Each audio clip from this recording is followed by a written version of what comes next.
اگر کسی صاحب کا سانس زیادہ ہے تو وہ لمبا سانس نہ لے، ساتھ دیں، یہ کہ یکسانیت ہو پڑھنے میں، ایک طرح سے پڑھیں. یا حیو یا قیوم. اوم جب کاف کرے نا تو اس میں تھوڑا سا یا قیوم،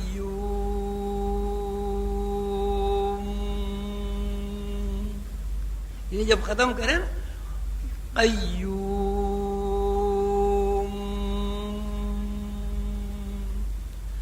اب سب پڑھیں بسم اللہ الرحمن الرحیم. یا حیو یا قیوم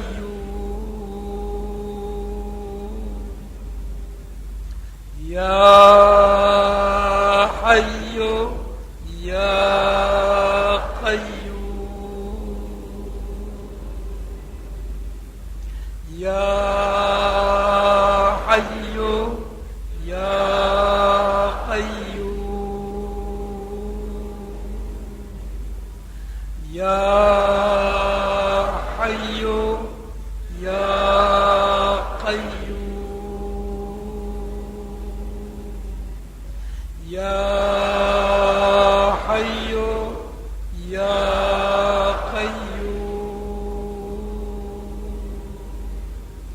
یا حیو یا قیوم یا حیو یا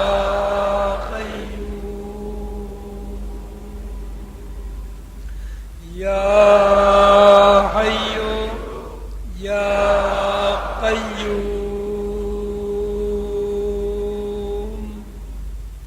یا حیو یا قیوم یا حیو یا قیوم یا حیو یا قیوم. بسم اللہ الرحمن الرحیم.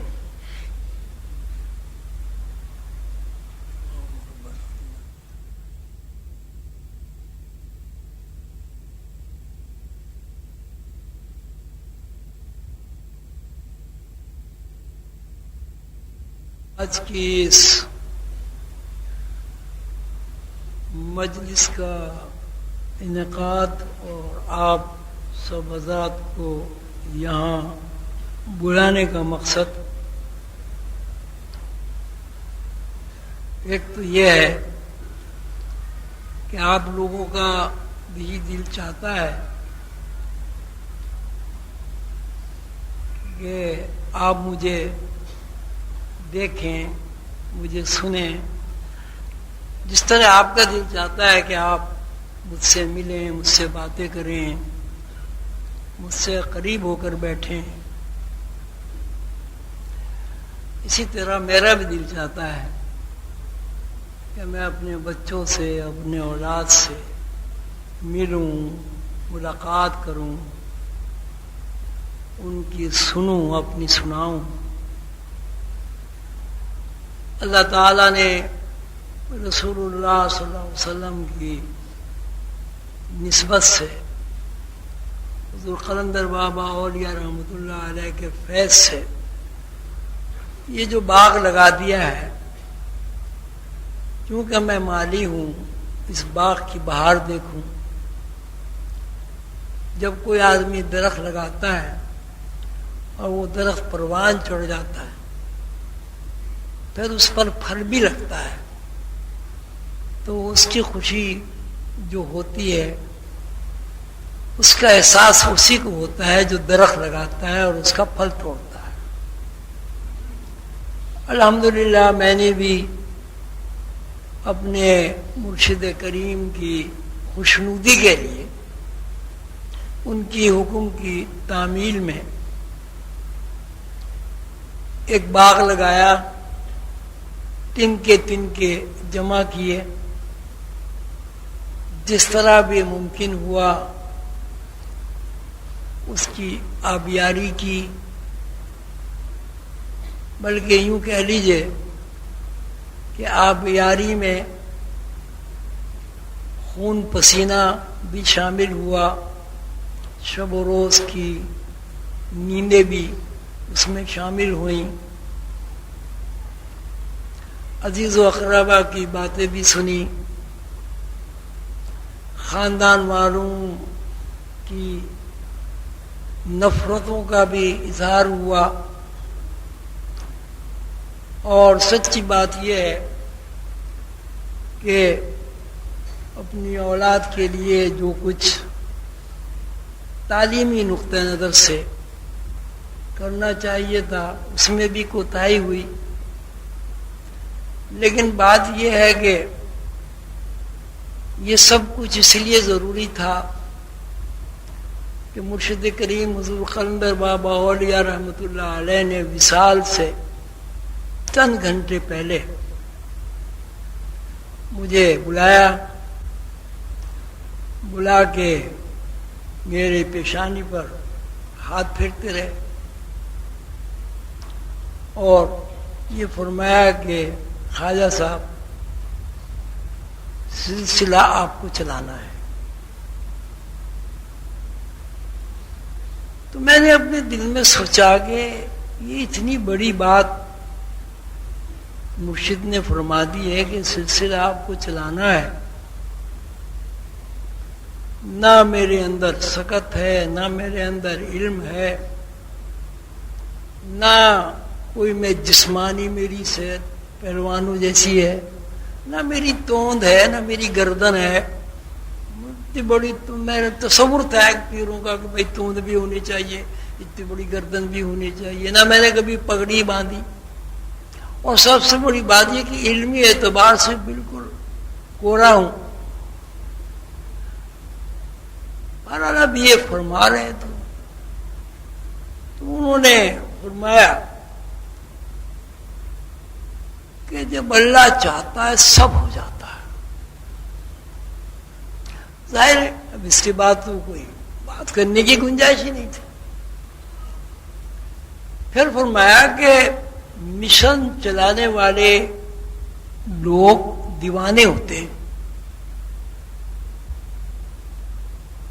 تو میں سوچ میں پڑ گیا کہ یہ دیوانگی کا کیا مطلب ہے؟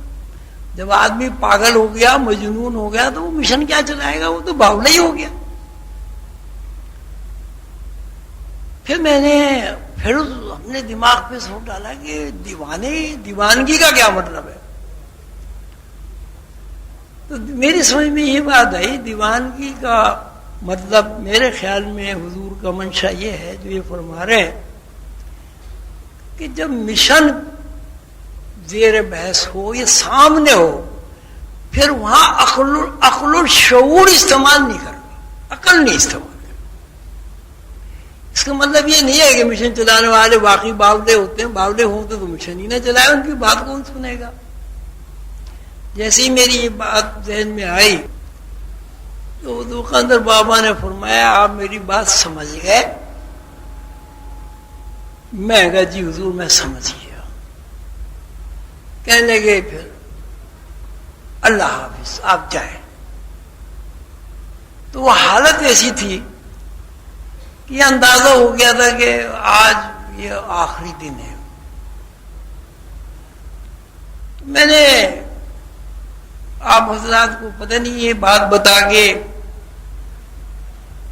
صحیح بھی ہوگی نہیں بتانا، لیکن بہرحال میں بتا دیتا ہوں۔ حضرت عیسیٰ علیہ السلام نے مجھے براہ راست 1 ہفتے تک اپنے اسباق میں رکھا۔ ان سے میں نے پوچھا حضور یہ آپ یہ مردے زندہ کر دیتے تھے اور چڑیا میں پھونک مار کے اڑ گئی، اور کیا ہو گیا، اس کا کیا فارمولہ ہے؟ وہ فارمولہ انہوں نے مجھے بتا دیا، وہ میرے ذہن میں تھا۔ تو میں حضور قلندر بابا اولیاء رحمۃ اللہ علیہ کے پاس سے اٹھا اور دوسرے کمرے میں جا بیٹھا، تو وہ کچھ ایسی صورت تھی کہ جو وہ تخت جس پہ وہ آرام فرما رہے تھے یا نظر کے عالم میں تھے، وہ تخت جو ہے وہ دیوار سے لگا ہوا تھا. تو میں یہ سوچنے لگا یہ کس طرح ممکن ہو کہ یہ تخت ذرا دیوار سے دور ہو جائے اور مجھے ایسا موقع مل جائے کہ میں 7 چکر لگا دوں تاکہ یہ زندہ ہو جائے.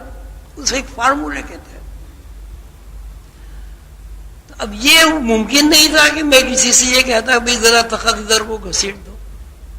تو انہوں نے مجھے بلایا اور بلا کے کہنے کہ میں نے آپ سے کہا آپ گھر جائیں. میں کہا اچھا حضور. تو میں جا کے وہاں ان کی بیٹی کا گھر تھا سرما کا، وہاں بیٹھ گیا. تو پھر انہوں نے امت جی کو بلایا اور انہوں نے کہا کہ اس سے کہو کہ جائے. کیوں نہیں جاتا؟ خیر اب ہم بھائی اپنا روتے دھوتے چلے آئے، اب تو کوئی گنجائش ہی نہیں تھی.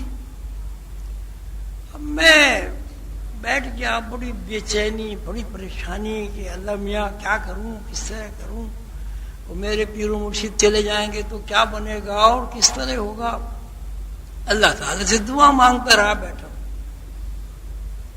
پھر میں نے سوچا کہ تصرف کرنا چاہیے. گستاخی بھی بے ادبی تھی کہ پیر و مرشد کے لیے آدمی تصرف کرے. بہرحال میں اسی 605 میں کوئی میں مغرب کے وقت وہاں سے آیا تھا حیدری سے. رات کے 1:30 بجے ان کے صاحبزادے شمشاد بھائی تشریف لائے. وہ کہا ابا کا انتقال ہو گیا. اب جو بھی گزری ہوگی وہ تو اس کا تو کوئی کہنے کی بات ہی نہیں ہے. تو یہ بات کہ مجھے جاتے ہوئے وہ یہ فرما گئے کہ مشن چلانے والے لوگ دیوانے ہوتے ہیں. تو دیوانگی کا مطلب یہ ہے کہ جب اللہ کا کوئی کام آدمی کرے اب اس میں عقل نہیں لڑانی کہ بچوں کا کیا ہوگا، بیوی کا کیا ہوگا. مقصد یہ بھی نہیں سب کو چھوڑ چھاڑ کے. ابھی جیسے وقار صاحب نے کہا کہ بھائی رحمانیت تو ہے ہی نہیں اسلام، لیکن اولیت جو ہے مشن کو دینی ہے. صاحب اللہ تعالیٰ نے ایسا جذبہ عطا کیا، ایسا جذبہ عطا کیا کہ نہ رات کا پتہ چلا نہ دن کا پتہ چلا. اور الحمدللہ وہ زمین ہموار ہوتی چلی گئی، رحمت کی بارش برستی رہی، درخت لگتے رہے اور پھلاور بنتے چلے گئے. اب یہ سب جو آپ لوگ میرے سامنے بیٹھے ہوئے ہیں الحمدللہ مجھے تو یہ ہرے بھرے پھلدار سب درخت نظر آتے اور میں آپ کو دیکھتا ہوں، خوش ہوتا ہوں، اللہ کا شکر ادا کرتا ہوں. پھر یہ پھلدار درخت کی تعریف یہ ہے کہ پھلدار درخت پہ جب ایک دفعہ پھل لگ جاتا ہے تو اس پھلوں کا سلسلہ شروع ہو جاتا، پھر نسل چل پڑتی. ایک بیج سے پھر ہزاروں بیج بن جاتے ہیں، ہزاروں بیج سے ہزاروں درخت بن جاتے ہیں، ہزاروں درخت سے لاکھوں پھل لگتے ہیں اور لاکھوں پھل سے پھر کروڑوں. ایک سلسلہ، کروڑوں درخت لگ جاتے ہیں، باغ بن جاتے ہیں. الحمدللہ اللہ تعالیٰ نے مجھے میرے مرشد کی حکم کی تعمیل میں جو دیوانگی عطا فرمائی تھی اللہ تعالیٰ نے مجھے اس میں کامیابی عطا فرما دی اور اللہ تعالیٰ نے مجھے زندگی میں پھل عطا فرما دی. اللہ تعالیٰ آپ سب کو خوش رکھے، راضی برضا رہے. آپ اللہ تعالیٰ ہر مصیبت سے، ہر پریشانی سے آپ کی حفاظت ہو. اللہ تعالیٰ آپ کو، آپ کی اولاد کو سعادت مند بنائے. اور جو باغ اب لگ گیا ہے اصل بات یہ ہے کہ آپ اس باغ کی حفاظت کریں. آندھیاں آئیں، طوفان آئے، کچھ ہو، آپ نے ان درختوں کی، اس باغ کی، حضور قلندر بابا اولیاء رحمت اللہ علیہ کے اس باغ کی حفاظت کرنی ہے. اب حفاظت کا ایک ہی طریقہ ہے، وہ طریقہ یہ ہے کہ ہر آدمی یہ کوشش کرے کہ جس طرح ہمارے بابا جان نے ایک درخت لگا دیا، تھوڑی بہت تربیت کر دی، اگر اس نے 1000 آدمیوں کی تربیت کر دی تو ہم نے 2 آدمیوں کی تربیت ضرور کرنی ہے، اور یہ کوئی کام مشکل نہیں، ہر آدمی 2 آدمی اپنے جیسے ضرور بنا سکتا ہے، لیکن شرط ہے، شرط یہ کہ آدمی کو پہلے خود بننا پڑتا۔ آپ کسی سے کہیں کہ بھائی جھوٹ نہ بولا کرو، اور جھوٹ سے آپ بچتے نہ ہوں، تو آپ کی اس بات کا کسی پہ اثر نہیں۔ آپ لوگوں سے کہیں بھائی غصہ بہت بری بات ہے، غصہ کرنے والے لوگوں سے اللہ محبت نہیں کرتا، غصہ کرنے والے لوگ اللہ کی محبت سے محروم ہو جاتے ہیں۔ تو وہ کہے گا بھائی ابھی میں نے تمہیں ذرا سی بات کہی تھی، آپ تو آپے سے باہر ہو گئے تھے، تو جب آپ خود ہی اللہ کی محبت سے محروم ہیں، مجھے اللہ کی محبت کی تلقین آپ کیسے کر سکتے؟ اللہ قیاس پوری زندگی کا یہی ایک روٹین ہے کہ جو کچھ آپ کسی سے چاہتے ہیں وہ پہلے خود کریں، اس پہ آپ عمل کریں۔ مطلب آپ کہتے ہیں صاحب روحانیت بڑی شے ہے، وہ کہ بھائی روحانیت کا کیا مطلب ہے؟ انہوں نے کہا جی روحانیت کا مطلب یہ ہے کہ بندے کا اللہ کے ساتھ تعلق قائم ہو۔ روحانیت کا مطلب یہ ہے کہ بندے کے اندر رسول اللہ صلی اللہ علیہ وسلم کی صفات متحرک اور بعمل ہو، آدمی کردار سے پہچانا جائے یہ حضور پاک صلی اللہ علیہ وسلم کا امتی ہے۔ وہ کہے گا بھائی میں تو تمہارے اندر کوئی کردار مجھے تو نظر نہیں آ رہا۔ اچھا اگر نہیں بھی کہے گا وہ خاموش ہو جائے گا، کہے گا ایسی بیوقوف آدمی ہے، خود کرتا نہیں ہمیں نصیحت کر رہا ہے۔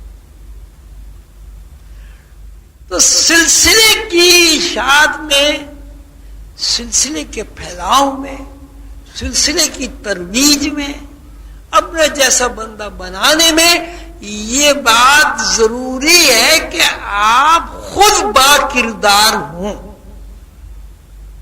جو کچھ آپ کسی سے کچھ کہہ رہے ہیں اس کو کہنے کی ضرورت نہ پڑے، وہ آپ کو دیکھ کے عمل کرے۔ رسول اللہ صلی اللہ علیہ وسلم کی ساری زندگی حیات طیبہ ہر امتی کے سامنے حضور نے عمل زیادہ کیا ہے، فرمان کم جاری کیے۔ پہلے عمل کیا، اور لوگوں نے رسول اللہ صلی اللہ علیہ وسلم کے جو شاخ ہیں، رسول اللہ صلی اللہ علیہ وسلم کے اوپر جو جانثار کرنے والے لوگ ہیں، انہوں نے حضور پاک صلی اللہ علیہ وسلم کے عمل کو دیکھا۔ حضور پاک صلی اللہ علیہ وسلم نے احکامات جاری نہیں کیے، صرف پہلے عمل کیا پھر احکامات جاری کیے۔ یہاں صورت یہ ہے کہ ہر آدمی احکامات جاری کرنے پر لگا ہوا ہے۔ بڑا بھائی یہ سمجھتا ہے کہ چھوٹے بھائی کی ذمہ داری ہے، چونکہ میں بڑا بھائی ہوں اس لیے اس کو میری ہر بات کو ماننا چاہیے۔ وہ یہ کبھی سوچتا ہی نہیں کہ میں نے اپنے باپ کی، اپنے تایا کی، اپنے چچا کی بھی کوئی بات مانی ہے یا نہیں مانی۔ چھوٹا بھائی چاہتا ہے کہ میرا بڑا بھائی ہے، وہ تو بڑا بھائی ہے، میرے تو بڑے حقوق ہیں، لہذا اس بھائی کو میرے حقوق پورے کرنے چاہیے۔ لیکن چھوٹا بھائی کبھی یہ نہیں سوچتا کہ بھائی میرا بڑا بھائی ہے، میرے اوپر بھی کوئی حقوق ہے۔ دنیا میں اس وقت جو افراتفری کا عالم ہے، دنیا جو اس وقت پریشان ہے، بدحال ہے، بے سکون ہے، عدم تحفظ کا شکار ہے، یوں سمجھیے کہ ہر روز مر رہی ہے اور جی رہی ہے، اس کے پیچھے جو سب سے بڑا کردار ہے وہ یہ ہے کہ ہر آدمی یہ چاہتا ہے کہ دوسرا آدمی میرے حقوق پورے کرے، میں اس کے حقوق پورے نہ کروں۔ آپ دیکھ لیں، بیوی یہ چاہتی ہے شوہر میرا ہے، میری ملکیت ہے، پیسے شوہر نے دیے میرے مہر کے، وہ لیکن شوہر بیوی کی ملکیت ہے، وہ لہذا جو میں چاہوں وہ شوہر کو کرنا چاہیے۔ شوہر یہ کہتا ہے کہ واہ بیوی تو میری ملکیت ہے، لہذا جو میں چاہوں وہ بیوی کو کرنا چاہیے. اولاد یہ کہہ رہی ہے بھائی اماں ابا نے ہمیں پیدا کیا، ہماری ذمہ داری لی، لہذا ہمارے حقوق پورے کرنے چاہیے.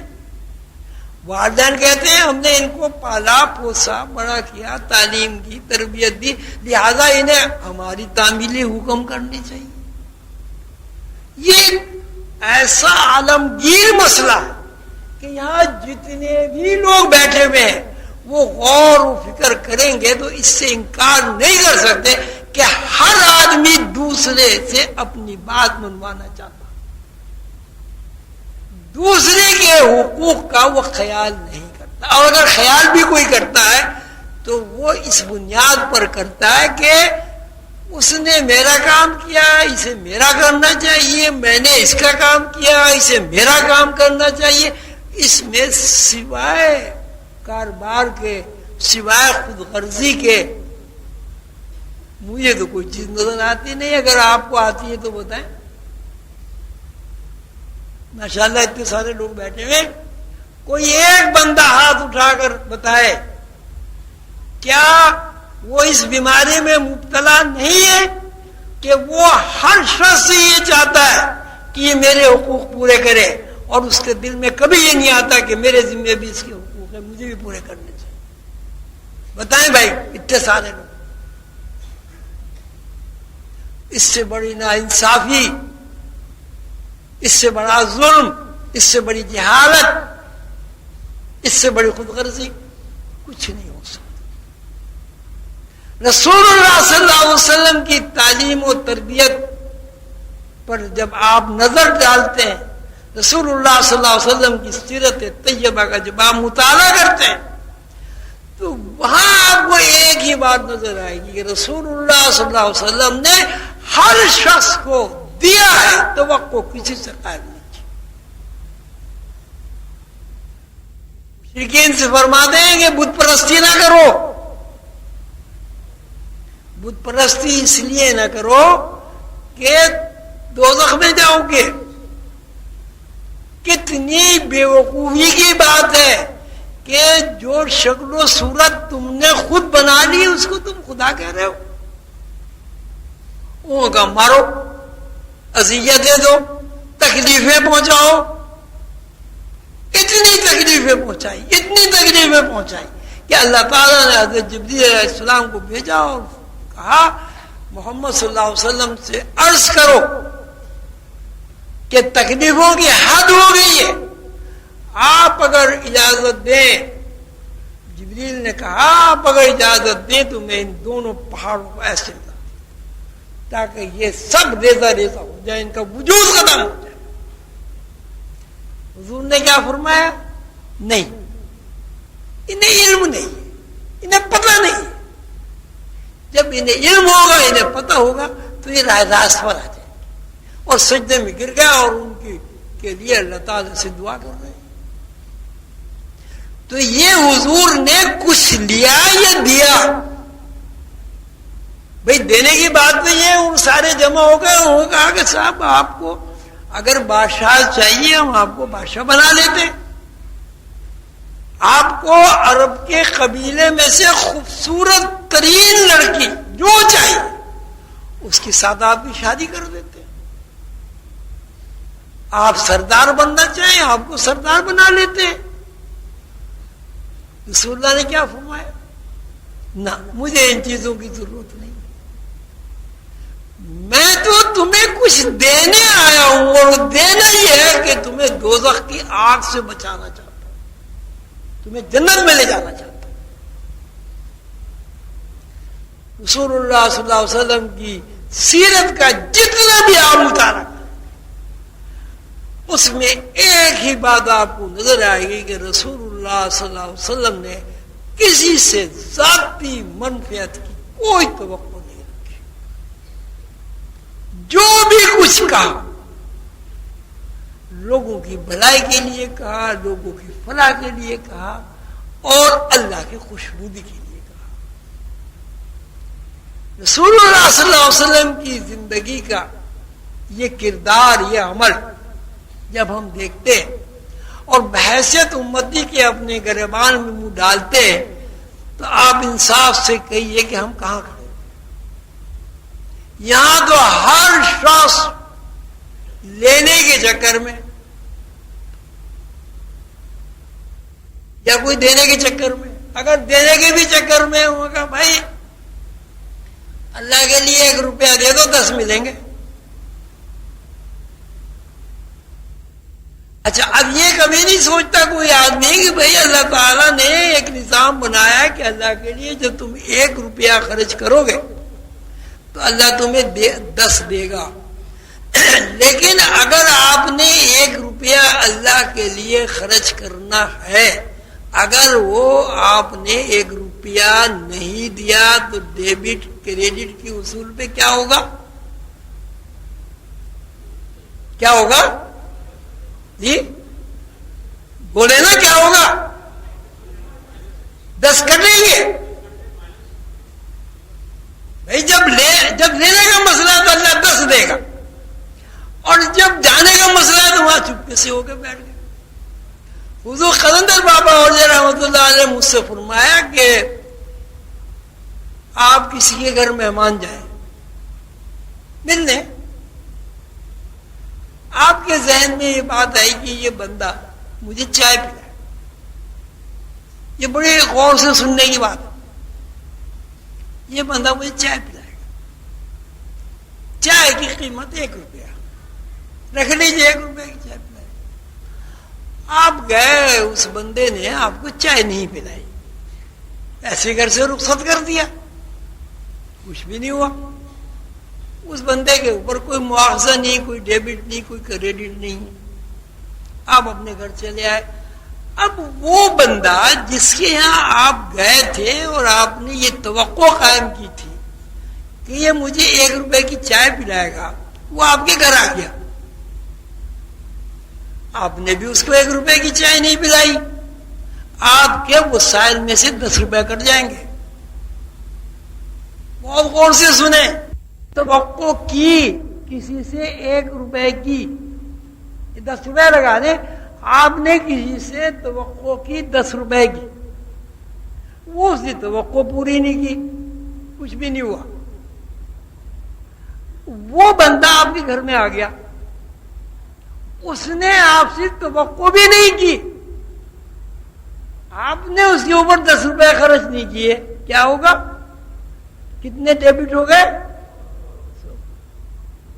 اب دن میں آپ نے 10 ایسے کاروبار کیے، 1000 روپے روز کا گھاٹا ہو گیا.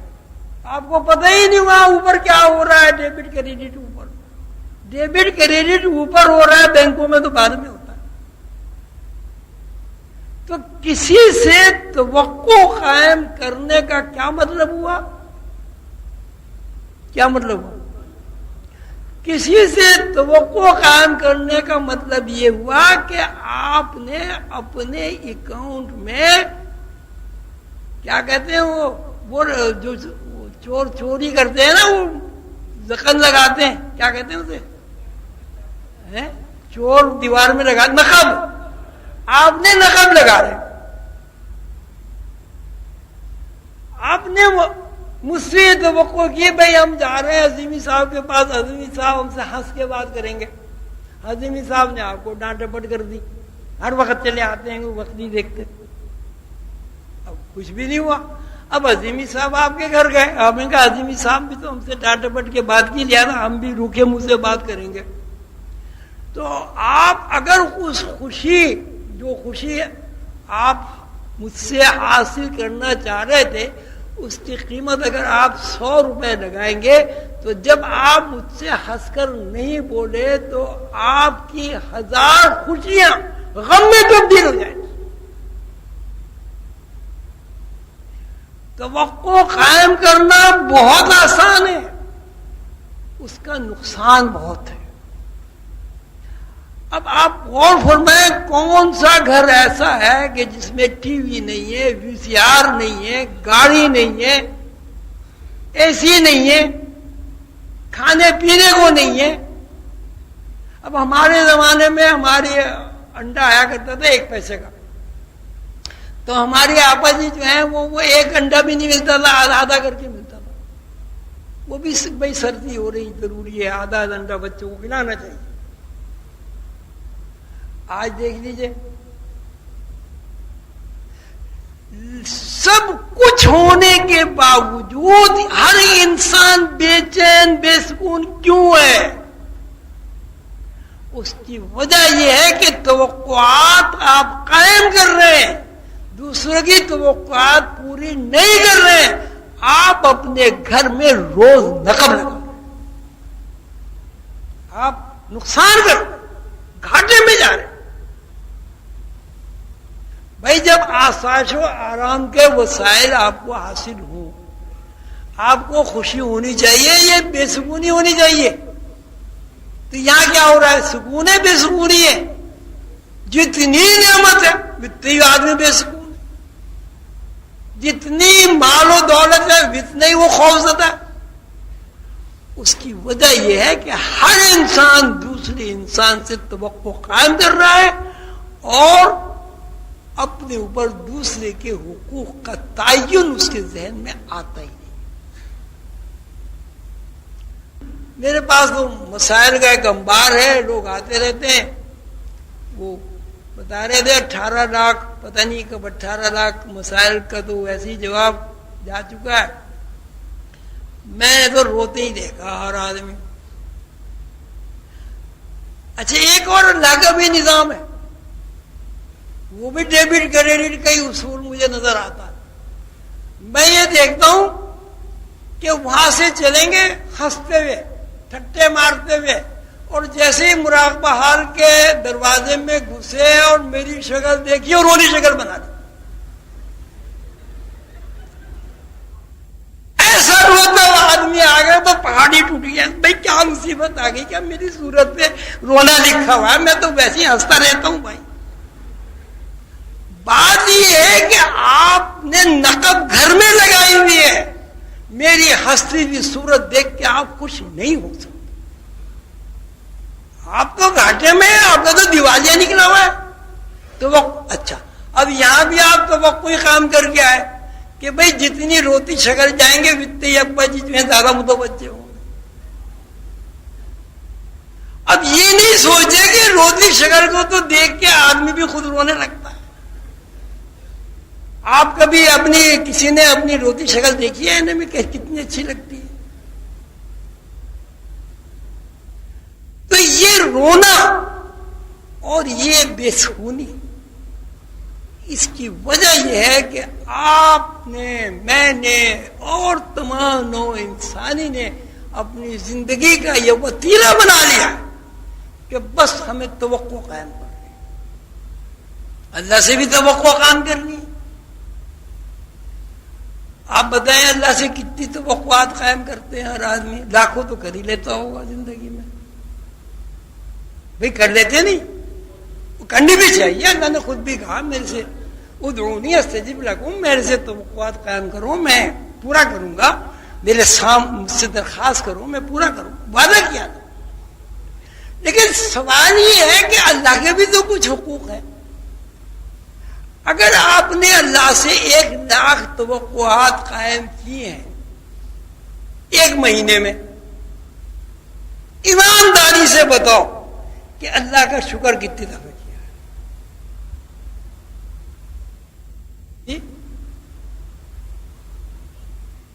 اب شکر ہوئے جی، شکر کہاں کا کرے؟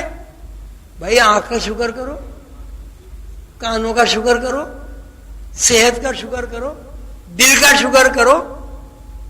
یہ اللہ تعالیٰ نے آسمان بنایا، سورج بنایا، چاند بنایا، آپ ہی کے لیے بنایا. خدمت گزاری میں سب مصروف ہیں. ہوا بھی بند ہو جائے سب مر جائیں گے. نہیں، ایمانداری سے بتاؤ اگر ایک مہینے میں 1 لاکھ خواہشات یا 1 لاکھ توقعات اللہ سے آپ نے وابستہ کی، جبکہ اللہ تعالیٰ آپ کی خواہشات کے بغیر، توقع قائم کیے بغیر بھی آپ کی خواہشات پوری کر رہا ہے، آپ یہ بتائیں کہ اللہ کا شکر کتنی دفعہ کیا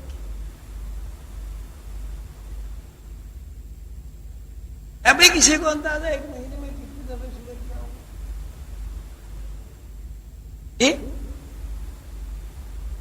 10 دفعہ بھی نہیں کیا. جتنی اللہ کی نعمتیں میسر ہیں اللہ میاں اندھا کر دے, بہرا کر دے, ہارٹ اٹیک ہو جائے, حلق بند ہو جائے, پانی نہ جائے اندر. یہ ساری نعمتیں ہیں اللہ کی, اور یہ ساری نعمتیں آپ کی توقع اور خواہش کے مطابق ہیں. بتائیں کون آدمی یہ چاہتا ہے میں اندھا ہوں؟ ہر آدمی کی خواہش ہے میری آنکھیں رہیں. کون چاہتا ہے میں بہرا ہو جاؤں؟ کون چاہتا ہے میرا حلق بند ہو جائے, اس میں پانی نہ جائے؟ کون چاہتا ہے کہ میں مر جاؤں؟ کون چاہتا ہے کہ میں جب سوں تو جب مر جاؤں بس اٹھوں نہیں؟ اللہ تعالیٰ روز مارتا ہے. اللہ تعالیٰ فرماتے ہیں میں تو تمہیں روز موت کے حوالے کر دیتا ہوں, صبح کو پھر زندہ کر دیتا ہوں. کیا مطلب ہوا کہ روز موت آپ کو اچک لیتی ہے, چھین لیتی ہے. اللہ تعالیٰ اس موت سے نکال کر آپ کو صبح کو پھر زندہ کر دیتا ہے. وہ اللہ جو روزانہ آپ کو موت سے رستگاری دلا رہا ہے, آپ نے اس اللہ کا کتنا شکر ادا کیا.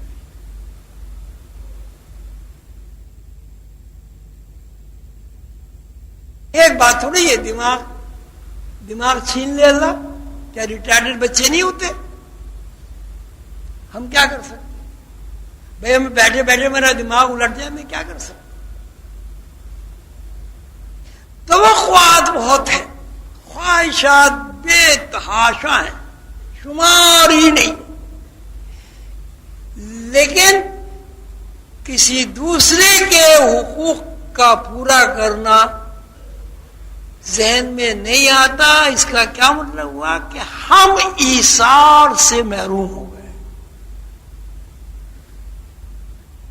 جتنے پیغمبران علیہم الصلاۃ والسلام کے واقعات قصے آپ نے پڑھے, ان میں سب میں ایک بات مشترک نظر آئے گی کہ ہر پیغمبر کی زندگی ایثار سے تعبیر ہے. حضرت ابراہیم علیہ السلام سے آپ چلیں, 70-72 سال کی عمر میں بیٹا ہوتا ہے, خواب دیکھتے ہیں کہ اپنے بیٹے کو ذبح کر دو. دیکھیے ہم خواب دیکھ رہے ہیں. حضرت ابراہیم علیہ السلام کا ایثار کہ بیٹے کے گلے پہ چھری رکھ دو.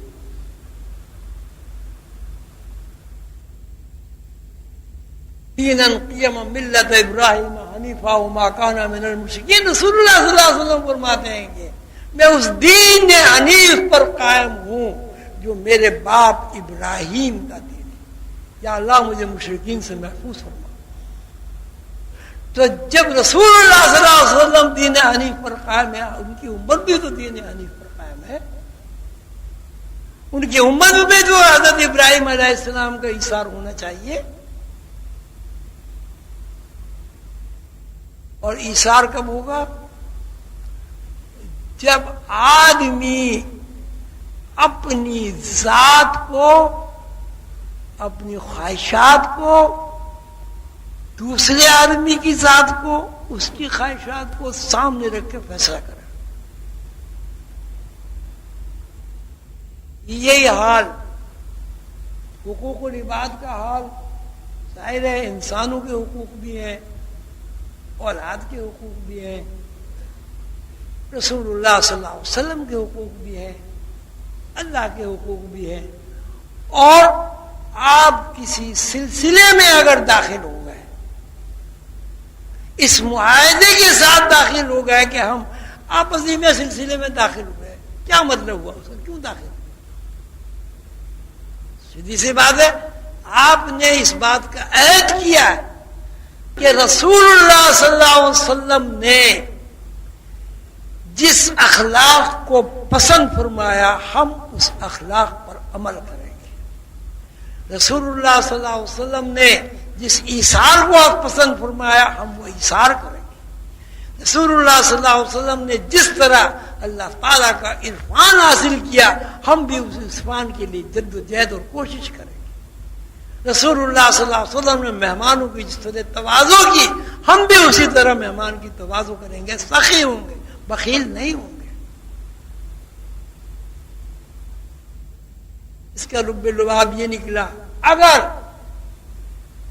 نو انسانی کو سکون درکار ہے، اگر نو انسانی حوادثات زمانہ کا لقمہ نہیں بننا چاہتی، اگر نو انسانی سسک سسک کر مرنا نہیں چاہتی، تو سب سے پہلے ہر انسان کو یہ سوچنا ہوگا کہ میں نے دوسروں کے لیے کیا کرنا ہے، میں نے دوسروں کے لیے کیا کرنا ہے، میں نے دوسروں کے لیے کیا کرنا ہے۔ انسان حیوان میں کیا فرق ہے؟ گائے بھی وہ کھانا کھاتی ہے، گائے کی بھی آنکھ ہے، گائے کے بھی کان ہے، اس کا بھی دماغ ہے جتنی اس کو ضرورت ہے۔ کیا فرق ہے انسان اور حیوان میں؟ گائے ایک ایسا فرد ہے کہ اپنی ذات کے علاوہ اس کی سوچ باہر نہیں جاتی، وہ اپنی ذات کے گرد گرد پیدا ہوتی ہے، زندہ رہتی، مر جاتی ہے۔ انسان گائے سے، حیوانات سے اس لیے ممتاز ہے کہ انسان اپنے لیے نہیں سوچتا، سوچتا یہ تو دوسروں کے لیے سوچتا ہے، اس لیے کہ انسان کے اندر اللہ کی صفات کام کرتی۔ اللہ تعالیٰ اپنے لیے سوچتے ہیں، لا تاخذہ سنۃ ولا نوم، کہ اللہ کو تو اونگ بھی نہیں آتی، نیند بھی نہیں آتی، بھوک بھی نہیں لگتی، پیاس بھی نہیں لگتی، بچے بھی نہیں ہیں، شادی بھی نہیں کرتے۔ پھر یہ جو اتنا بڑا اللہ تعالیٰ نے نظام بنایا ہوا ہے، اس کا کیا مطلب ہوا؟ اس کا مطلب یہ ہوا کہ اللہ کی سنت ہی ہے کہ اللہ دوسروں کے لیے ہی سوچتا، اپنے لیے سوچتا ہی۔ اور جب اللہ کی یہ سنت ہے تو رسول اللہ صلی اللہ علیہ وسلم کی بھی یہ سنت ہے کہ رسول اللہ صلی اللہ علیہ وسلم بھی اپنی امت کے لیے، مسلمانوں کے لیے، مومنین کے لیے اور پوری نو انسانی کے لیے سوچتے ہیں۔ یہی وجہ ہے کہ اللہ تعالیٰ نے رسول اللہ صلی اللہ علیہ وسلم کے لیے فرمایا وَمَا أَرْسَلْنَاكَ إِلَّا رَحْمَةً لِلْعَالَمِينَ، کہ ہم نے تمہیں پورے عالمین کے لیے، اس زمین کے لیے نہیں، ایسی کروڑوں اربوں خربوں زمین کے لیے عالمین بنا کر بھیجا، رحمت بنا کر بھیجا۔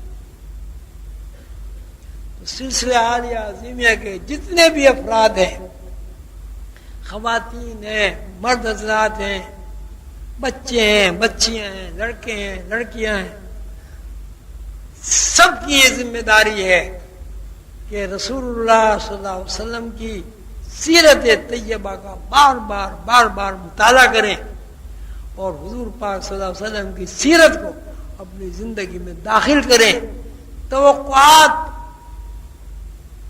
قائم ہی نہ کریں، دوسروں کی خدمت کا جذبہ اپنے اندر پیدا کریں۔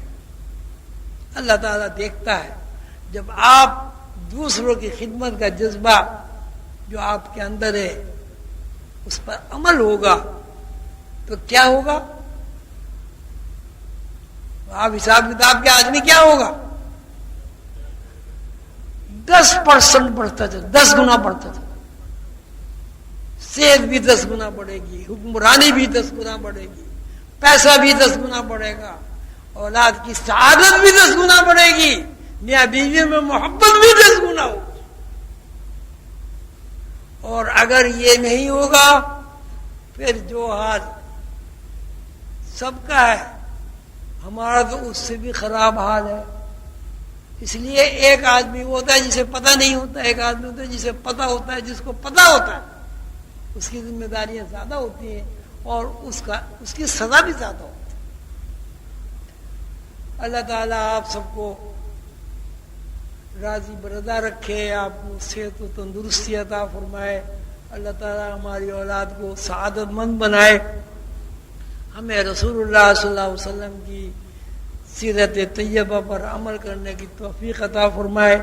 حضور قلندر بابا اولیاء رحمۃ اللہ علیہ نے جو سلسلہ ہمیں عطا فرمایا ہے، اس کے جو اغراض و مقاصد اور قواعد و ضوابط بیان فرمائے، اس پر عمل کرنے کی، یار وہ کتاب تھی ہے، اس پر عمل کرنے کی توفیق عطا فرمائے۔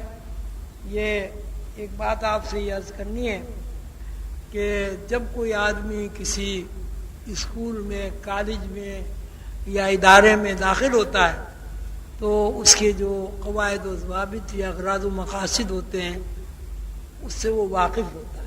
مثلا آپ کسی ادارے میں اگر ملازمت کر رہے ہیں تو آپ کو پتہ ہے کہ آپ کی کتنی ترقی ہوگی، کتنی چھٹیاں ہوں گی، کس وقت آنا ہے، کس وقت جانا ہے، کس طرح بات کرنی ہے۔ تو سلسلہ عالیہ عظیم یہ بھی ایک ادارہ ہے، یہ اللہ تعالیٰ کا ادارہ ہے، اس کے بھی قواعد و ضوابط ہیں، اغراض و مقاصد ہیں۔ تو اس میں یہ ہے کہ ہر عظیمی بہن کو، بھائی کو اس بات کی کوشش کرنی چاہیے کہ سلسلہ عالیہ عظیمیہ کے جو قواعد و ضوابط اور اغراض و مقاصد ہیں ان کو بار بار پڑھیں، ان پر عمل کرنے کی کوشش و جد و جہد کریں، اس سے بھی بہت سارے مسائل حل ہو جائیں گے۔ مراقبے کے حوالے سے آپ سب صاحبان سے یہ عرض کرنا ہے کہ کوئی بھی اسکول ہو یا کالج ہو، اگر پابندی کے ساتھ بچہ سبق نہ پڑھے، اسکول نہ جائے تو اس کی ترقی نہیں ہوتی۔ ہو سکتا ہے ایک بچہ 10 سال تک ایک ہی کلاس میں رہے، کلاس میں ترقی کا جو زینہ ہے وہ یہ ہے کہ آدمی کو جو اسباق دے دیے گئے اس بچے کو، اس کو پڑھے، اس کا امتحان ہو۔ ہمارے یہاں صورتحال یہ ہے کہ 10 سال 20 سال ہو گئے، جو لوگوں کو سبق دے دیا وہ کوئی پڑھتا ہے، کوئی نہیں پڑھتا، کوئی ترقی نہیں ہے۔ کبھی آپ لوگوں نے یہ بھی نہیں سوچا کہ بھئی ہمیں 10 سال ہو گئے، 10 سال میں ہم پہلے ہی کلاس میں پڑھے ہوئے ہیں، آخر کیا وجہ ہے، ہماری ترقی کیوں نہیں ہوئی؟ اور اس کی وجہ یہی ہے کہ لوگ مراقبے کی پابندی نہیں کرتے۔ ہر چیز کی پابندی ہے کہ جی مراقبہ ناغہ ہو جاتا ہے۔ مجھ سے آگے میری بیٹیاں بہنیں بتاتی ہیں تو میں کہا بھائی کھانے کا تو کبھی ناغہ نہیں ہوتا، 10 منٹ اللہ کے لیے جو ہے اس میں ناغہ پہ ناغہ ہوئے چلے جا رہے ہیں۔ کیا ہوا کہ جی تھک گئے تھے، اچھا بھائی تھک گئے تھے تو بچوں کو روٹی بھی نہ پکا کے دیتی، بھوکے سلا دیتی، خود بھی بھوکی سو جاتی یا بھوکے سو جاتے۔ تو یہ جو سلسلے کے معاملات میں لوگوں سے سستی اور کاہلی ہوتی ہے، یہ آپ یقین کریں یہ آپ کی اپنی اختلفی بھی ہے، امام سلسلہ حضور قلندر بابا اولیاء کے بھی حق تلفی ہے، رسول اللہ صلی اللہ علیہ وسلم کی بھی حق تلفی ہے، اور اللہ کی بھی حق تلفی ہے۔ کوئی بندہ جو سلسلہ عالیہ عظیمیہ میں داخل ہو گیا اور وہ سلسلے کے اسباق نہیں پڑھتا تو اس کا کیا مطلب یہ نہیں ہے کہ اس نے سلسلے کی حق تلفی کی؟ کیوں بھائی زور سے کہو یار۔ اچھا جب حق تلفی ہوئی اور پھر وہ 10 گنا کا پھر حساب کتاب آ گیا تو کیا ہوگا بھائی؟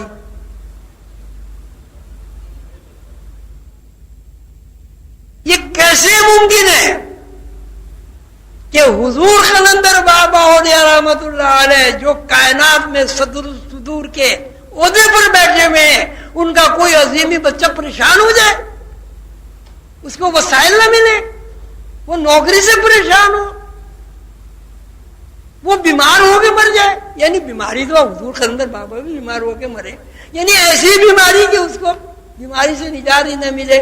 اس کی وجہ یہ ہے عظیمیہ سلسلے کے افراد سلسلہ عالیہ عظیمیہ کی حق تلفی کرتے ہیں، نتیجے میں وہ پریشانیوں میں مبتلا ہوتے ہیں۔ بہت آسان عمل ہے کہ سلسلہ عالیہ عظیمیہ کی جو ذمہ داریاں ہیں آپ کی، سبق پڑھنا یا حی یا قیوم کا ورد کرنا، نماز روزہ کرنا، غصہ نہ کرنا، لوگوں کی دل آزاری نہ کرنا، الحمدللہ جب یہ عمل ہم سے ہوگا تو پھر ہمارا بینک اکاؤنٹ میں کریڈٹ ہوگا، بڑھتے ہی چلا جائے گا۔ وہ کروڑ پتی کی اسکیم سے تو آپ زیادہ بڑے امیر رئیس ہو جائیں گے۔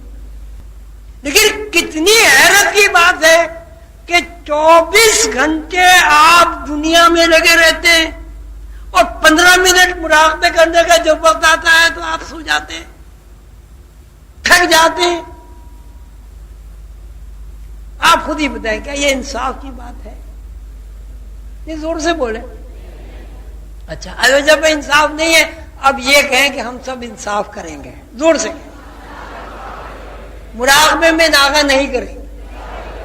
جب بھی وقت ملے گا یا حیو یا قیوم کا زیادہ سے زیادہ ورد کریں گے. رسول اللہ صلی اللہ علیہ وسلم کی سیرت طیبہ کا بار بار مطالعہ کریں گے اور حضور پاک صلی اللہ علیہ وسلم کی تعلیمات پر عمل کرنے کی پوری جد و جہد اور کوشش کریں گے. اپنے سلسلے عالیہ عظیمہ کے تشخص کو برقرار رکھیں گے اور اپنے سلسلے کو دوسروں تک پہنچانے کی دن رات کوشش اور جد و جہد کریں گے. جس طرح بھی ہو، زبان سے کوشش کریں، پیسے سے کوشش کریں. اس وقت ہمارے پاس سلسلے کو پھیلانے کا جو مؤثر ذریعہ ہے وہ میں سمجھتا ہوں حضور قلندر بابا اولیاء رحمۃ اللہ علیہ کا جاری کردہ روحانی ڈائجسٹ کے ذریعے جتنی سلسلے کو ترقی ہوئی ہے وہ اس سے سب واقف ہے. علمی حلقہ نے اس سلسلے کو قبول کیا ہے. تو جتنے بھی عظیمی بہن بھائی ہیں ان کی یہ ذمہ داری ہے کہ اپنے سلسلے کے امام حضور قلندر بابا اولیاء رحمۃ اللہ علیہ کے لگائے ہوئے درخت کی زیادہ سے زیادہ آبیاری کریں گے. روحانی ڈائجسٹ پڑھیں، دوسروں کو پڑھائیں. استطاعت ہو تو پیسے خرچ کر کے پڑھوائیں، استطاعت نہ ہو تو اپنا رسالہ دوسروں کو دے کے پڑھوائیں. اس سے آپ اس قافلے میں شریک ہو جائیں گے جو قافلہ حضور قلندر بابا اولیاء رحمۃ اللہ علیہ نے رسول اللہ صلی اللہ علیہ وسلم سے کی خصوصی اجازت سے بنایا ہے اور قائم کیا ہے. اب یہ ہے کہ کوئی صاحب آئے بھائی یہ پڑھ دو ذرا، کوئی صاحب اغراض و مقاصد ذرا پڑھ کے سنا، اس میں آ جائے آرام آرام.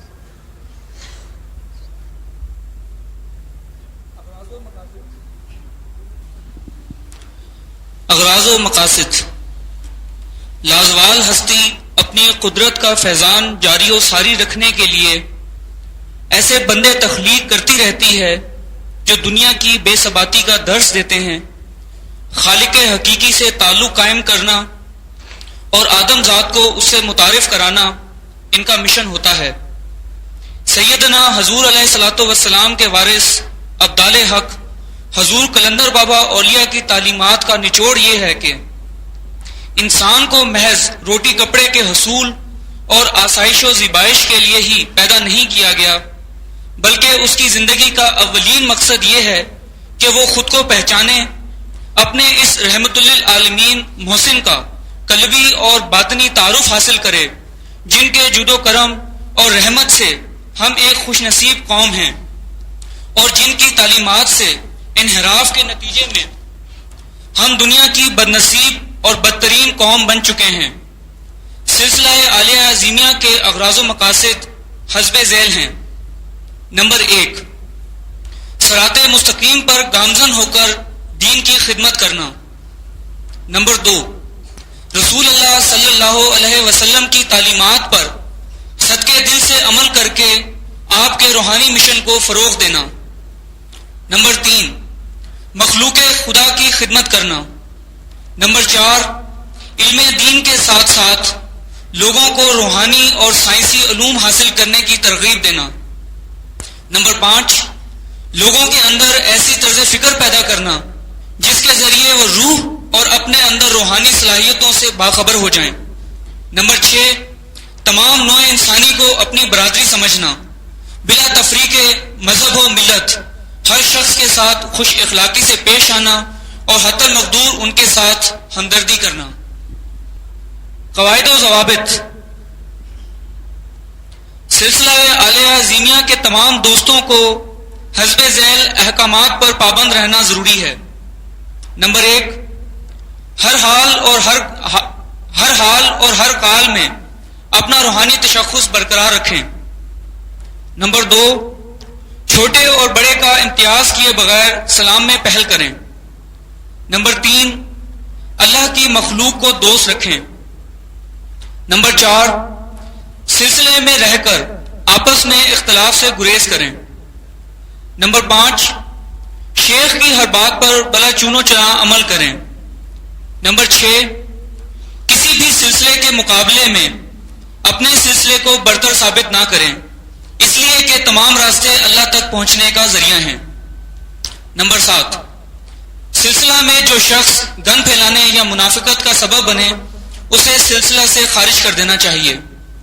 نمبر 8، ذکر و فکر کی جو تعلیم اور ہدایات دی جائیں ان پر پابندی سے عمل کریں، مراقبہ میں کوتاہی نہ کریں۔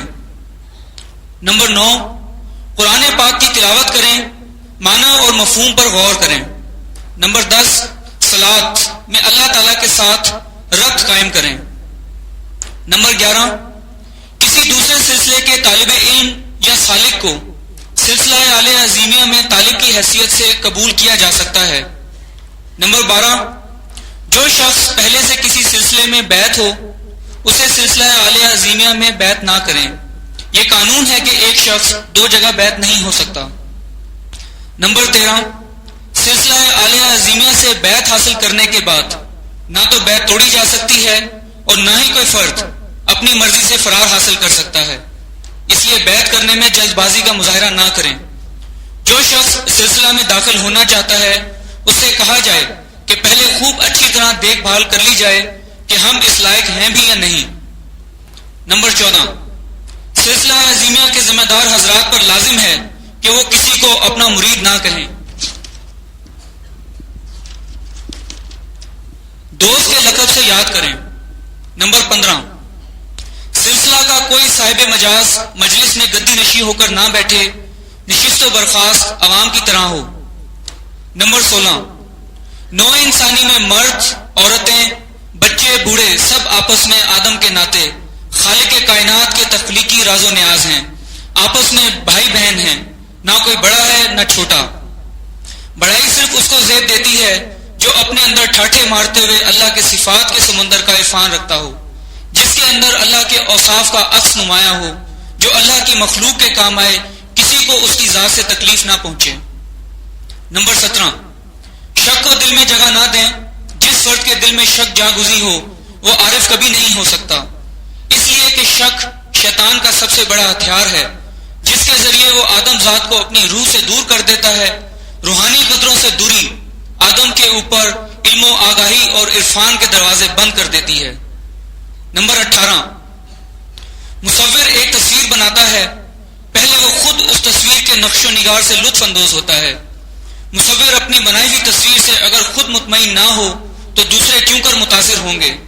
نہ صرف یہ کہ دوسرے لوگ متاثر نہیں ہوں گے بلکہ تصویر کے خد و خال مذاق کا ہدف بن جائیں گے، اور اس طرح خود مصور بے چینی، اضطراب اور اضمحلال کے عالم میں چلا جائے گا۔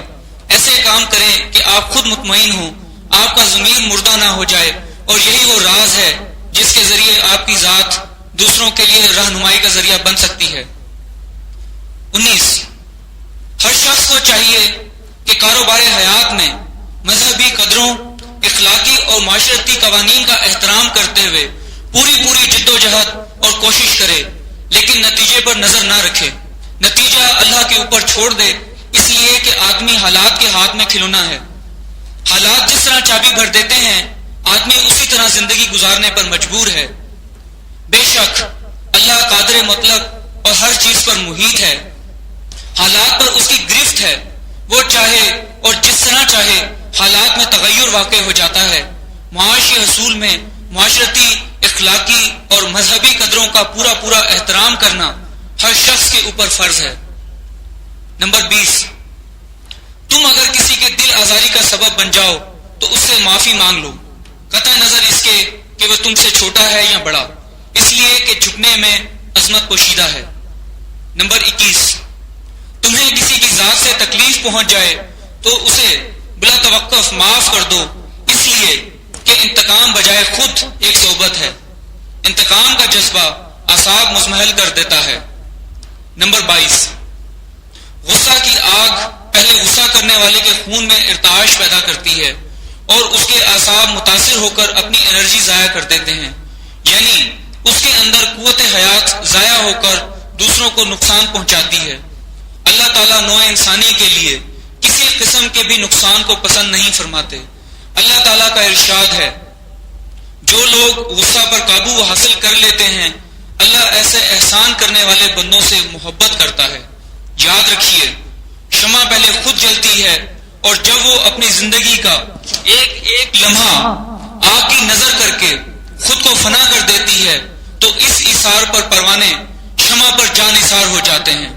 سلسلہ عظیمیہ تمام نوع انسانی کو متحد ہو کر اللہ کی رسی کو مضبوط پکڑ لو اور آپس میں تفرقہ نہ ڈالو کہ پلیٹ فارم پر جمع ہونے کی دعوت دیتا ہے۔ آئیے عہد کریں کہ محسن انسانیت صلی اللہ علیہ وآلہ وسلم کے نقش قدم پر چل کر پوری انسانیت کے لیے ہم ایک مثال قائم کریں گے اور حضور اکرم کے مشن کو گھر گھر پہنچا کر ہر فرد کو اس کے اندر بہتے ہوئے علم و آگاہی کے سمندر سے روشناس کرائیں گے اور خود بھی اپنی روحانی صلاحیتوں سے بہراور ہو کر رسول اللہ صلی اللہ علیہ وسلم کے سامنے سرخ رو ہوں گے۔ آمین یا رب العالمین۔ عظیمیہ کا بنیادی سبق یا حیو یا قیوم، چلتے پھرتے اٹھتے بیٹھتے وضو بغیر وضو، اور اس کے بعد جتنے بھی عظیمی ہمارے بہن بھائی ہیں ان کو اسباق مل گئے ہیں۔ اور ایک مراقبہ ہر سلسلے میں موجود ہے مختلف طریقوں سے۔ مراقبہ ظاہر ہے ایسا ایک عمل ہے کہ جس میں تفکر زیر بحث آتا ہے، کھوج تلاش، اندر داخل ہو کر کسی چیز کو ڈھونڈنا، اس کو مراقبہ کہتے ہیں۔ مثلا اگر قرآن پاک میں کوئی آدمی تفکر کرتا ہے، وہ اللہ کی کسی آیت میں گہرائی میں جا کر اس کی حکمت تلاش کر لیتا ہے تو اس عمل کو بھی مراقبے کے علاوہ دوسرا نام نہیں دے سکتا۔ مراقبے کا مطلب ہے کھوج لگانا، چھپی ہوئی چیز کو ڈھونڈ کر نکال لانا۔ اور یہ زندگی میں ہر آدمی، جیسے اب آپ پی ایچ ڈی کریں تو پی ایچ ڈی کا بھی نام مراقبے کے علاوہ آپ کچھ بھی اس لیے نہیں رہ سکتے جب تک پی ایچ ڈی میں ذہنی ارتکاز نہیں ہوتا تو آدمی پی ایچ ڈی نہیں کر سکتا۔ تو مختصر یہ ہے کہ مراقبے کا مطلب ہے ڈھونڈنا۔ روحانی اصطلاح میں مراقبہ وہ عمل ہے جس کے بارے میں کہا جاتا ہے کہ انسان اپنے اندر داخل ہو کر مادیت سے آزاد ہو کر تھوڑی دیر کے لیے اپنی روح کو تلاش کر لے۔ روح کو تلاش کرنے کا اصطلاحی نام مراقبہ ہے۔ 11 دفعے آپ سب صاحبان درود شریف پڑھیں، اپنے آہستہ آہستہ، اور 11 دفعے یا حیو یا قیوم پڑھیں۔ اس کے بعد ایک 10 منٹ کے لیے مراقبہ کریں گے۔ مراقبے میں کیونکہ اجتماعی محفل ہے، اس میں مختلف سلاسل کے لوگ بھی موجود ہوں گے، ایسے لوگ بھی موجود ہیں جو ابھی تک کسی سلسلے میں بیعت نہیں ہوئے۔ تو یہ ہے کہ آج ہم مراقبہ رسول اللہ صلی اللہ علیہ وسلم کے گنبد خضرا کا مراقبہ کریں گے۔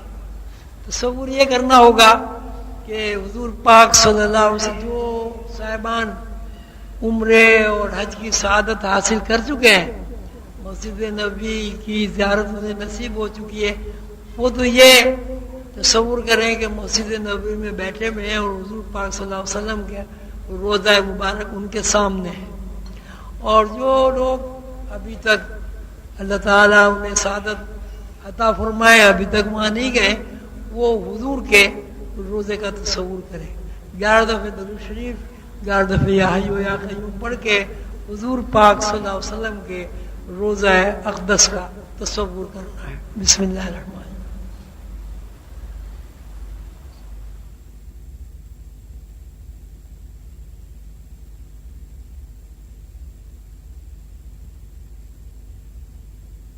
اللہ الصمد لم یلد ولم یولد ولم یکن له کفوا احد بسم الله الرحمن الرحيم قل هو الله أحد الله الصمد لم يلد ولم يولد ولم يكن له كفوا أحد بسم الله الرحمن الرحيم قل هو الله أحد الله الصمد لم يلد ولم يولد ولم يكن له كفوا أحد بسم الله الرحمن الرحيم الحمد لله رب العالمين الرحمن الرحيم مالك يوم الدين إياك نعبد وإياك نستعين اهدنا الصراط المستقيم صراط الذين أنعمت عليهم غير المغضوب عليهم ولا الضالين بسم الله الرحمن الرحيم إن الله وملائكته يصلون على النبي يا أيها الذين آمنوا صلوا عليه وسلموا تسليما اللهم صل على محمد وعلى آل محمد كما صليت على إبراهيم وعلى آل إبراهيم إنك حميد مجيد اللهم بارك على محمد وعلى آل محمد كما باركت على إبراهيم وعلى آل إبراهيم إنك حميد مجيد سبحان ربك رب العزة عما يصفون وسلام على المرسلين والحمد لله رب العالمين یا اللہ جو کچھ ہم نے پڑھا ہے اس کا ثواب آقا نامدار تاجدار مدینہ خاتم الانبیاء محمد رسول اللہ صلی اللہ علیہ وسلم کی خدمت اقدس میں پیش ہو کر صحابہ کرام رضوان اللہ تعالی عنہم اجمعین خلفاء راشدین ائمہ مجتہدین اہل بیت خلفاء راشدین تمام اولیاء کرام خصوصاً حضرت نانا تاج الدین ناگپور رحمۃ اللہ علیہ حضور قلندر بابا رحمۃ اللہ علیہ اس کا ثواب پہنچے یا اللہ ان تمام برگزیدہ ہستیوں کے تو خیر ہمارے اوپر رحم فرما ہمارے اوپر کرم فرما ہماری خطاؤں کو معاف فرما چھوٹے بڑے گناہوں سے ہمیں محفوظ فرما یا اللہ ہمیں اپنے حبیب محمد رسول اللہ صلی اللہ علیہ وسلم کی محبت عطا فرما یا اللہ ہمیں اپنی ذات کا عرفان نصیب فرما یا اللہ ہماری روحانی صلاحیتوں کو بیدار فرما یا اللہ ہمیں روحانی علوم سیکھنے کا شوق عطا فرما یا اللہ ہمیں اپنے عرفان نصیب فرما یا اللہ ہماری روحانی صلاحیتوں کو بیدار فرما یا اللہ جو کچھ ہم نے سنا ہے اس پر عمل کرنے کی توفیق عطا فرما یا اللہ رسول اللہ صلی اللہ علیہ وسلم کے نقش قدم پر چلنے کی توفیق عطا فرما یا اللہ اس مجلس میں جتنے بھی لوگ شریک ہوئے ہیں ان کی شرکت کو قبول فرما یا اللہ جو بے روزگار ہیں انہیں روزگار عطا فرما یا اللہ جن لوگوں کو آپ نے اپنی رحمت سے کاروبار عطا فرمایا یا اللہ ان کے کاروبار میں برکت عطا فرما یا اللہ ہمارے بچوں کو سعید بنا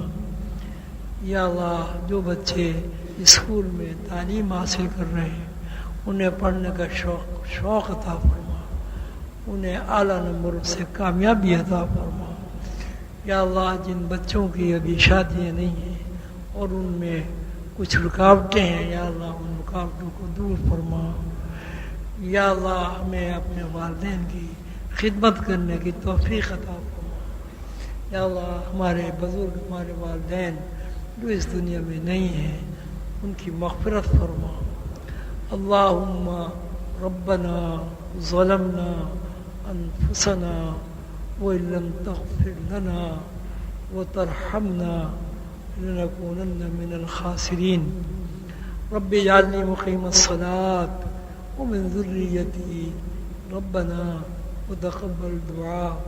ربنا اغفر لي ولوالدي وللمؤمنين يوم يقوم الحساب. واعف عنا واغفر لنا وارحمنا أنت مولانا فانصرنا على القوم الكافرين. اللهم ربنا آتنا في الدنيا حسنة وفي الآخرة حسنة وقنا عذاب النار. وصلى الله تعالى على خير خلقه محمد وآله وأصحابه أجمعين برحمتك يا أرحم الراحمين. آپ سب حضرات تشریف لائے. آپ نے بڑے ذوق و شوق کے ساتھ میری باتیں سنی. دعا فرمائیے کہ اللہ تعالیٰ مجھے اور آپ کو ان تمام باتوں پر عمل کرنے کی توفیق عطا فرمائے. آپ سب حضرات کی تشریف آوری کا بہت بہت شکریہ. خدا حافظ.